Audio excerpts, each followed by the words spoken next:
በነፃ የተቀበልነውን ነገር በሙሉ ዋጋ ከፍለን የምናገኘው ቢሆን ኖሮ እንዲሁ እንደዚሁ ዝም ብለን የምንጠቀምበት ይመስላችኋል? ዓይንህን ጸልየህ ብታበረው ክፉ የምታይበት ይመስላል? እጅህን ለምነህ ብታንቀሳቅሰው ኖሮ ትሰርቅበት መስሏል? እግርህ ሽባ ሆኖ እግዚአብሔር ተርትሮልህ ብትራመድ ኖሮ ወደ ክፋት ትሮጥበት ነበር? በነፃ ስለሰጠህ እኮ ነው የናከው። ሳትለምን ስላደረገልህ እኮ ነው እንደዚሁ ዝም ብለህ ያባከንከው እንጂ እግዚአብሔር ለምነን ቢሆን ኖሮ ያገኘነው፣ ተማጽነን ቢሆን ኖሮ ይህን በሙሉ ያገኘነው አናረገውም። ለዛ እኮ ነው ተመልከቱ፣ እኛ በነፃ ተሰጥቶን ያገኘነውን ነገር አንዳንዶች እግዚአብሔር ባወቀ በነፃ ሳያገኙት በተለያየ መንገድ ሲመለስላቸው ታያላችሁ አይደል እንዴ? በተአምራት ሰው ሽባ ሆኖ ተወልዶ ሲተረተር አይታችሁ አታውቁ? ሰምተንም ቢሆን ልናውቅ እንችላለን። እነዛ ሰዎች እኛ ጤናማዎቹ ለኃጢአት በምናደርገው ችኮላ ልክ እነሱ አይቸኩሉም። የተደረገላቸውን ያውቃሉ። ነገ እንለወጣለን። ስለመለወጣችን ስላለመለወጣችን አትጨነቁ። ዝም ብላችሁ ተማሩ። አታስቡ አላልኩም፣ አትጨነቁ ነው ያልኩት። ተማሩ። ስትማሩ ቆይታችሁ መሄዳችሁ አሁን ኃጢአት ልትሰሩ ትችላላችሁ። ቢቻል አትስሩ፣ አንስራ። ባይሆን ግን ተመልሰን መተንም እንማር፣ እንስተካከራለን። ጌታዬ ኢየሱስ ክርስቶስ ሆይ እንደ በጎ አዝመራህ ቁጠረኝ፣ በጆሮዬ ውስጥ እንክርዳድ ከሚዘራብኝ ክፉ ጠላት ጠብቀኝ። የሻከረውን ልቡናዬን አንተ አለስልሰህ ዝራበት፣ በመስቀልህ ርፍነትም ልቡናዬን ረሰው ብለን እንጸልይ። ቃሉ ብርቱ ነው። ቃለ እግዚአብሔር ይመትር ነደ እሳት፣ ቃለ እግዚአብሔር ያድለቀልቁ ለገዳም። የእግዚአብሔር ቃል በረሃውን ያነዋውጠዋል። የእግዚአብሔር ቃል የእሳቱን ነበልባል ይቆርጣል ስለሚል እግዚአብሔርን ከማይፈራ አስመሳይ ጻድቅ እግዚአብሔርን የሚፈራ ኃጢአተኛ ይሻላል። እርግጠኛ ሆኜ ነው የምነግራችሁ። ዳዊት ኃጢአት የወረሰው ሰው ነበር። እውነት ለመናገር ደጋግሞ በዝሙት የሚወድቅ ግን ማንን ይፈራ ነበር? እግዚአብሔርን ይፈራው ነበር። ወዲያው ኃጢአት ሰርቶ ጨንገር እንዳነሱበት ብላቴን አይኑ ብክን ብክን ብሎ ያለቅስ ነበር። እግዚአብሔርን ይፈራው ነበር። አንዳንድ ሰዎች ግን ተጠንቅቀው ነዋሪዎች ናቸው። ልባቸው ግን ከአንበሳ ይልቅ ይመራል፣ ደንዳና ነው። ከአንደበታቸው የሚወጣው ቃል ድንግጥ ያደርገኛል። እኔ እገሌ ሞተ ሲባል አሽሮታል እንኳን ደፋው ሲል ልቤ ስንጥቅ ይላል። እውነቴን ነው የምነግራችሁ፣ አይባልም እንደዚህ። ምን አባቱን ጆሮውን ቢለው ኑሮ ይላል። ነውር ነው። እንደዚህ ያለ የአውሬ ልብ ነው። በፍጹም በጠላትህ ሞት ደስ አይበልህ፣ ቀን የሚያመጣውን አታውቅምና። ሰሎሞን ነው እንደዚህ ያለው። በጠላት ሞት እንኳን አትደሰት፣ ቀን ጥሎ አንተም ትሞታለህ። ልበ ደንዳና አለመሆን፣ እግዚአብሔርን መፍራት ማለት እንደው ትልቅ ነገር እንኳን አለመናገር ነው። ትልቅ ነገር ልብ አፍን ይገልጣል። ከልብ ሞልቶ የተረፈውን አፍ ይናገራል አይደል ጌታ? ማቴዎስ 15 ላይ እስመ እምተረፈ ልብ ይነብብ አፍ። ከልብ ሞልቶ የተረፈውን ማን ይናገረዋል? አፍ ይናገረዋል። አፋችን የልባችን ማሳያ ነው እና ጨካኝ ልብ አይኖራችሁ። እውነቴን ነው። እግዚአብሔር ባዶ ሲያረጋችሁ አታማሩ ክርስቲያኖች፣ አናማር። ባዶ ሲያረግህ ለሆነ ነገር እያዘጋጀህ ነው። ለሆነ ትልቅ ዓላማ እያዘጋጀህ ነው። ተመልከቱ፣ ሙሴን እኮ የበግ ጠባቂ አድርጎ ያስቀመጠው ለምን መሰላችሁ? በኋላ ላይ እስራኤላውያንን የሚመራ መሪ ስለሆነ በበጉ እያለማመደው እኮ ነው። በግ እኮ ስንት አይነት አመል አለው። አንዱ ልጋጥ ይላል፣ አንዱ ልኮብልል ይላል፣ አንዱ ይጋጫል፣ አንዱ ይማታል፣ አንዱ ጭቃ ውስጥ ይንከባለላል፣ አንዱ ውሃ ይጠጣል። ይህንን ሁሉ የበግ አመል ሙሴን 50 ዓመት እንዲለማመድ አደረገው እግዚአብሔር። በ30 ዓመቱ ነው ከግብፅ የወጣው። 50 ዓመት ሙሉ በግ ጠባቂ አደረገ። 50 ዓመት ሙሉ ይህንን በግ ያስጠበቀው ግን ተዋርዶ እንዲቀር ስለፈለገ አይደለም። እንደ በግ የመሰላቸውን ህዝቡን መጠበቅ የሚችልበትን ጥበብ በበጎቹ ሊያስተምረው ስለፈለገ ነው። ታዲያ ዝቅ ማለት ሁሌ ውርደት ይመስላችኋል? ባዶ ሆኖ መገኘት ሁሌ ማጣት ይመስላችኋል? ክርስቲያኖች በፍጹም አይደለም። እግዚአብሔር ዝቅ ሲያረግ ለተለየ ነገር እያለማመደ ነው። እግዚአብሔር ዝቅ ሲያረግ ከፍ ላለው ዓላማ ከእንዲሁ እያዘጋጀ ነው። አይነ ልቡናዬን አብራልኝ፣ የነፍሴን ገበያ ገብቼ ለመመለስ አብቃኝ። ጌታዬ ጆሮዬን ክፈትልኝ፣ ሸካራውን አንተ አለዝብልኝ፣ እንድሰማው አድርገኝ፣ ወደ አንተ ሳበኝ፣ እከተልሃለሁ፣ በረድኤትህ አቅርበኝ በሉ። እንዲህ ስንል እግዚአብሔር ልቡናችን ያበራዋል። እውነቴን ነው የምነግራችሁ። እዚህ መሰብሰብ የሚጠቅመን አንዱ እኮ ለዚህ ነው። ሁላችን ኃጢአተኛ ብንሆን 1፣ 4፣ 5 ቅን ሰው አይጠፋም። ስለ እነዚያ ቅኖች የሚወርድ መንፈስ ቅዱስ የእኛንም ልብ ያበራል። በጋራ መሰብሰባችንም ለዚህ ነው። እግዚአብሔር ልባችንን ያበራልን። አሁን አብዛኛው ሰው ንስሐ የማይገባው ግን ለምንድን ነው ተብሎ ቢጠየቅ የሰራው በደል ይገዝፍበታል ከእግዚአብሔር ምሕረት ይልቅ። እግዚአብሔር እንዲሰርች ይምረኝ ይሆን ይላል። ለምን አይምርም እግዚአብሔር? አባ ጊዮርጊስ ለዛ እኮ ነው የተራበ ሆድ ለምግብ እንደሚቸኩል ሁሉ እግዚአብሔር አምላክም የበደሉት ሰዎች ማረን ሲሉት ለመማር እንዲሁ ይፈጥናል።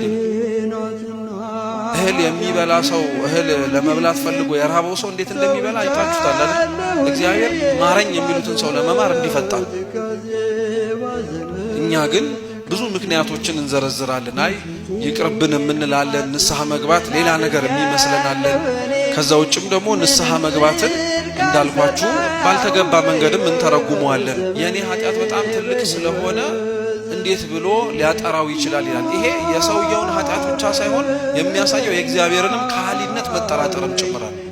የሚሳነው ነገር አለ ማለት አይደል? የኔን ኃጢአት ሊያጠፋው ይችል ይሆን ብሎ መጠየቅ እኮ ጥርጣሬ ያለው ውስጥ እንዴት ሊያጠፋው ይችላል? እመኑኝ፣ እግዚአብሔር ብቻውን የተወው ሰው የለም። እግዚአብሔር ብቻውን የጣለው ሰው ከቶም ቢሆን በመጽሐፍ አላየንም፣ በአባቶቻችንም አልሰማንም። እኛ ነን ብቻችንን ይሆን እየመሰለን የተሸበር ነው። እኛ ነን ብቻችንን ይሆን እየመሰለን የደነገጥ ነው።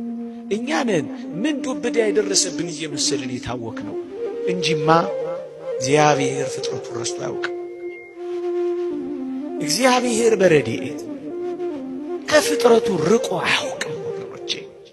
እዚህ ነው እኔ ካንተ ጋራ እሄዳለሁ የሚለው ሙሴ። የትም እንሁን የት በምንም እንኑር በምን እግዚአብሔር አይረሳንም። ለዚህ ነው በመጽሐፍ አልተውሽም ከቶም ቢሆን አልጥልሽም የሚለው። ወገኖቼ በእጄ መዳፍ ቀርጬሻለሁና አልተውሽም የሚል ምንኛ የሚያጽናና ቃል ተጽፏል መሰላችሁ? ኦርቶዶክሳውያን እግዚአብሔር እንዴት ይተወናል? አልተውሽም እያለ ቃል ኪዳን እየገባ እንዴት ይተወናል ብላችሁ ታስባላችሁ?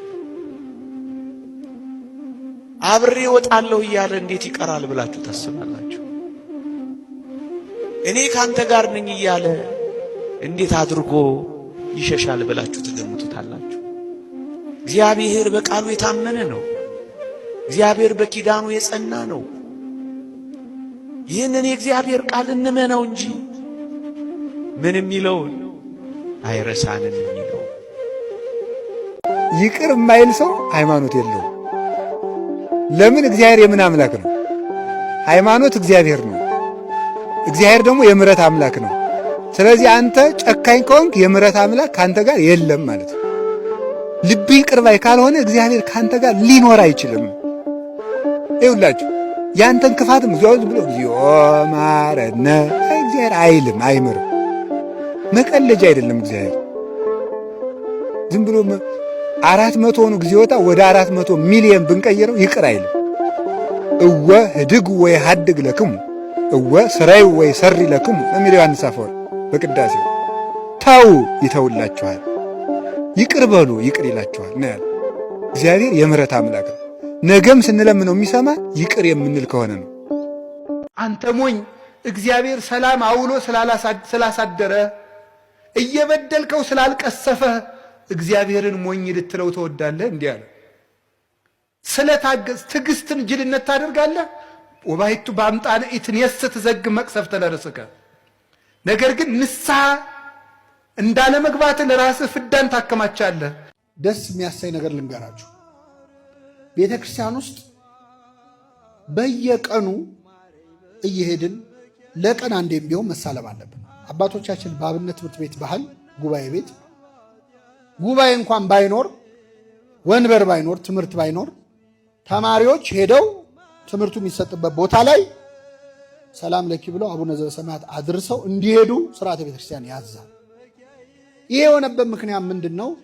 መንፈስ ቅዱስ ላመኑና ለተጠመቁ ክርስቲያኖች በየ40 ቀኑ ጸጋ ይጨምራል። መቼ አይታወቅም። እየሰማችሁ እኔ እውነት ነው የምነግራችሁ። አብረን አድገን የሆነ ጊዜ ድምፅ የሌለው ድምፅ ኖሮት አይቻልም። እየሰማችሁ ሲማር ትምህርት የማይገባው የሆነ ሰዓት እሳት ሆኖ ነው። ምን ሆኖ ነው የሚያስብል ለውጥ ይታያል። የሆነ ጊዜ የሆነ ሰው ድክመት ተቀይሮ በኃይል ተተክቶ። ለምንድን ነው? መንፈስ ቅዱስ ደጅ ለሚጠኑ ሰዎች ሁልጊዜ ጸጋውን ምን ይላል? ይጨምራል። ስለዚህ በምንም ምክንያት የፈለገ በኃጢአት ውስጥ ብንሆን ሰው ሲታመም ከሆስፒታል አይቀርም አይደለም? ይቀራል። አይ በቃ ታምሜማ ሆስፒታል አልሄድም ምን ይባላል? እስቲ ሆስፒታል እንዴት ይላል? አይባልም። ስትታመም ነው። የፈለገ ብንረክስ ቤተክርስቲያን ደጅ ገብተን ሳንሳለም መዋል የለብን። ከ40 ቀን አንዱ ቀን ነው ያቀ ይደርሰናል። ሀብተ መንፈስ ቅዱስ ይታደለናል፣ ይጨመርልን። ከዚህ በፊት ያልሰሩ ቅድም ያልናቸው ሪሞቱ ላይ ያሉ እንትኖች ከኛ ማንነት ውስጥ ያልተጠቀምንባቸው አቅሞቻችን ይወጣሉ። ጸጋ መንፈስ ቅዱስ ይጨመራል።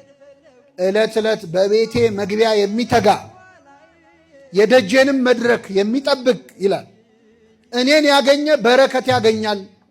ይሄ መጽሐፈ ምሳሌ ላይ ራሱ እግዚአብሔር ቃል የገባው ነው። ዕለት ዕለት በቤቴ መግቢያ የሚተጋ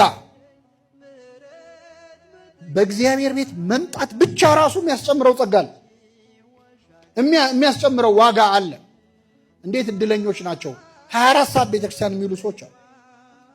በተለይ እኔ በጣም እቀናባቸው የአእምሮ ህመምተኞች ወይ በሆነ ችግር ምክንያት ከእግዚአብሔር ቤት ይበቃሉ። ታውቃላችሁ፣ ሳይታሰብ ይበቃሉ፣ ቅድስና ደረጃ ይደርሳል። ከመላእክቱ ጋር አብሮ እንደመኖር ስለሆነ ማለት ነው። ለዚህ ነው ነቢየ እግዚአብሔር ዳዊት አቤቱ በቤትህ የሚኖሩ የተመሰገኑ ናቸው። እግዚአብሔር ቤት መኖር መቆየት ራሱ የራሱ ጸጋ የራሱ ዋጋ ስላለው ማለት ነው።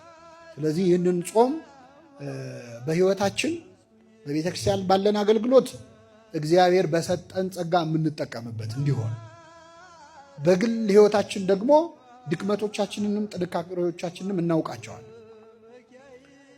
እስካሁን የህይወቱን ዓላማ ያለየ አቅጣጫውን ያለየ ሰው ይኖራል እኛ መሃል። ምንድን ነው እግዚአብሔር በእኔ የሚሰራው? የእኔ ጸጋ ምንድን ነው?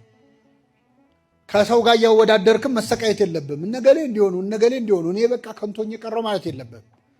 ለነሱ የተሰጠው ለአንተ አልተሰጠም፣ ለአንተ የተሰጠውም ለነሱ አልተሰጣቸው። አንተን መሆን አይችሉም እነሱ፣ አንተ እነሱ መሆን አትችልም ብቻ አይደለም። ማንም ሰው አንተን ሊመስል የሚችል ሰው የለም። እግዚአብሔር የሰራው አንተን ብቻ ነው። የአንተን አይነት የማይደገምነን እያንዳንዳችን ለእግዚአብሔር። በዚህ ላይ ደግሞ በ40 በ80 ቀናችን ጸጋ መንፈስ ቅዱስ ተሰጥቶናል የማይለየን። አሁን አንዳንዴ በጣም ኃጢአታችን ሲበዛ እውነት አሁን እኔ እንደው መንፈስ ቅዱስ አለብኝ ልንል እንችላለን። ተለይቶን አያውቅ። መንፈስ ቅዱስ በርግብ አምሳል ለምን ወረደ የሚለውን አበው ሲተረጉሙ አንዱ ምክንያት ምንድን ነው? ርግብ የፈለገ በድንጋይ ቢመቷት ምን ቢሏት ጎጆዋን እስካላፈረሱባት ከዛ አካባቢ አትርቅ። መንፈስ ቅዱስ እስካልካድነው ድረስ አይለየም። እንደው ማተብን በጥሰ የለም እግዚአብሔር እስካላልክ ድረስ የፈለገ በኃጢአት ብትቆሽሽ ይጠብቃል። መንፈስ ቅዱስ ንስሐ ስትገባ ይመለሳል። ቅዱስ መንፈስህን በእኔ ላይ ከእኔ ላይ አትውሰድብኝ፣ የማዳንህን ደስታ አስጠኝ አለ ነቢየ እግዚአብሔር። መንፈስ ቅዱስ ከተወሰደ ነው ሰው ንስሐ ለመግባት የሚቸገር። ለዚህ ነው መንፈስ ቅዱስን የሰደበ ስርየት የለውም ማለት ንስሐ ያልገባ ነው ብሏል ቅዱስ ዮሐንስ አፈወርቅ። መንፈስ ቅዱስ ነው ለንስሐም የሚመራ። ኃጢአት ሰርተህም የምትሳቀቀው መንፈስ ቅዱስ ስላለብን። የኃጢአተኛነት ስሜት ይሰማችኋል? ከተሰማችሁ መንፈስ ቅዱስ ከእናንተ ጋር አለ ማለት ነው። መንፈስ ቅዱስ ሲርቅ ግን ኃጢአት በእኔ አልተጀመረ ትላለህ። ምን አዲስ ነገር አለው? ይሄ ምኑ ኃጢአት ነው ማለት ትጀምራለህ። እንደውም ኃጢአት የሚለውን ቃል መስማት ሁሉ አትፈልግም፣ ትጣላለህ ከሰው። መንፈስ ቅዱስ ካለ ግን ትጨነቃለህ፣ ትሳቀቃለህ። በሰራው ኃጢአት የሚወቅስህ አብሮ ስላለ ነው። መንፈስ ቅዱስ ሲርቅ ግን ከባድ ነው። ቅዱስ መንፈሱን ከኛ ላይ ይውሰድብን። ዳዊት ቅዱስ መንፈስህን ከኔ ላይ ምን አትበላለ አይቷላ። ሳኦል መንፈስ ቅዱስ ሲርቀው ምን እንደሆነ በገና እየተመታለት። እኛ ሰው መዝሙር ለዘመረ ሰው ዝማሬ መላእክት እሱ ጦር ይወረውራል፣ ጦር ያስወረውራል። በገና ስትሰማ ያስጠላል፣ መዝሙር ስትሰማ ያስጠላል። መንፈስ ቅዱስ ከራቀ